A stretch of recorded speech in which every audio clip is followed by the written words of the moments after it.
Well, well, well, Mr. Harald Zwart. We meet again. Hello and welcome to my review of Harald Zwart's remake of The Karate Kid, starring Jaden Smith and Jackie Chan.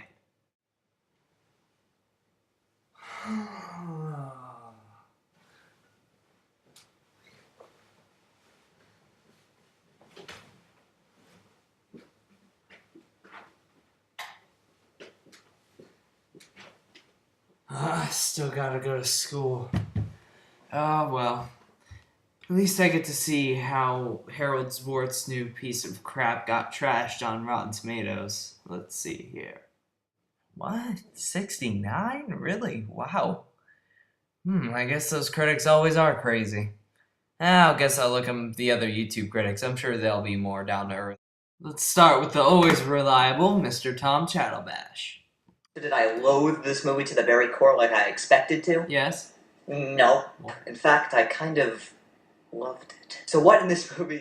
Come on, Spill. Come on, Spill. Come on, Spill. Everything that happens in the middle of this movie does not lead itself to any kind of believability, character development, or even story development. It's a riddle. Finally! Be on the trailer?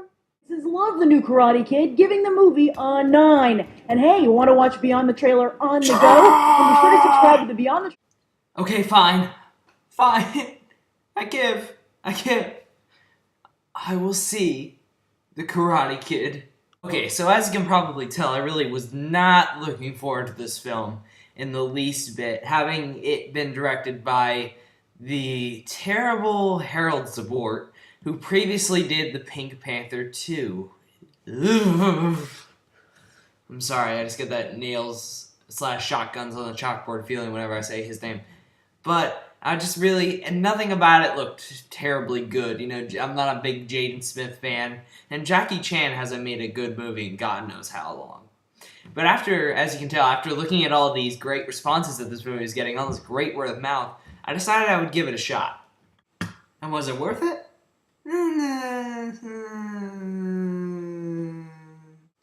I tried as hard as I can to go into this movie with fairly level expectations. As you can imagine, I had a pretty big grudge going in, but I tried to just eliminate that. And let's see exactly what went right and what went wrong with this movie. First off, this is not the amazing movie everyone puts it out to be, you know? It's a very okay remake, you know, I've seen the originals, and the originals are great. I really like Ralph Macchio and Pat Morita. I think they're great. They have great on-screen presence together, and I really like those films. Yes, even the third one. And I enjoyed those films, so I went into I'm not super passionate. I realized that creative liberties needed to be taken. And so let's start out with the basic storyline of the movie. It centers on Dre and his mom. Dre is played by Jaden Smith, and his mom is played by Taraji P. Henson. She works at this car dealership or something, and they make her move to Beijing, which is kind of a big jump from America to Beijing. I've never really heard of any car mechanic having to do that. But anyway, they move to Beijing, and almost instantly, Jaden Smith's character is tormented by these crazy bullies who know this super advanced, super painful, and super merciless version of Kung Fu. And he just gets destroyed and just beaten almost to death by these bullies. That's when Jackie Chan's Mr. Han character enters the fray, saves Jaden Smith's life, and promises to teach him Kung Fu so he can compete in this tournament and gain his honor back. So how long did it take me to describe the basic beginning-ish of this movie? About a minute or so, minute and a half. How long does it take in the movie? 20 minutes? No. 30 minutes? No. 45 minutes? No. 50 minutes. This movie comes in at a whopping 2 hours and 25 minutes. A Karate Kid movie does not need to be this long. I am all for character development, story development, making sure that every character is well fleshed out and whatnot, but the beginning in particular, and most of the movie, goes around in circles, like, badly. All the discussion topics are discussed multiple times. Everything just spins around in a circle, the same bullying scenes over and over and over. About the 30-minute mark, you get the point. and you're ready for the movie to move forward. And then when it moves forward, it stays in that position and spins around and around and around and around. You spin my head right round, right round. No! Bottom line, movie's far too long. The next take's probably the most positive. No, wait, that's the second most positive, sorry. The acting is actually really good. Jaden Smith I've never been too impressed with. Pursuit of Happiness, he's pretty much just the, I'm the cute little whiny baby. And of course you're going to have chemistry with your own dad. And in The Day the Earth Stood Still, he was just cringe-worthingly terrible. But here, he actually managed to turn in a pretty good, heartfelt, strong performance. You know, he was great in the action sequences, he did the dramatic parts nicely, he was likable. He does copy his dad's mannerisms a little bit, but you know what? He, for the first time ever, carried this movie and did a very solid job at it. Jackie Chan actually acts well, which is something we haven't seen in years. He actually has a couple really heartfelt scenes in here, and the two of them have a nice father-son chemistry, and I really believed Jackie Chan as this trainer, and that's hard to come by.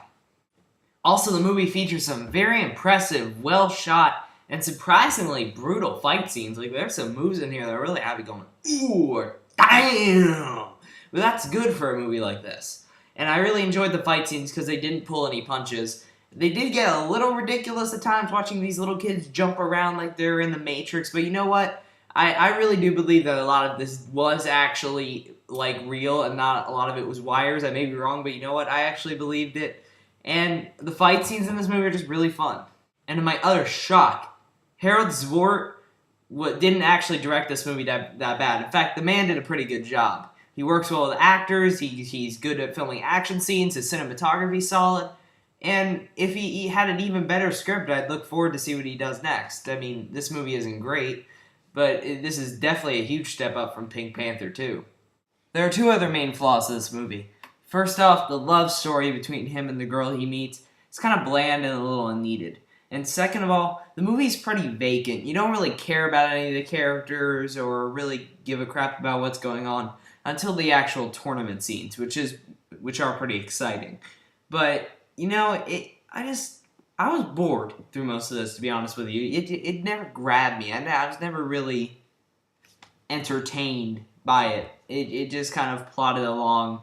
But it was well made, but I'm kind of surprised, but it just didn't really entertain me. I just wish they had just taken a couple more risks. But you know what?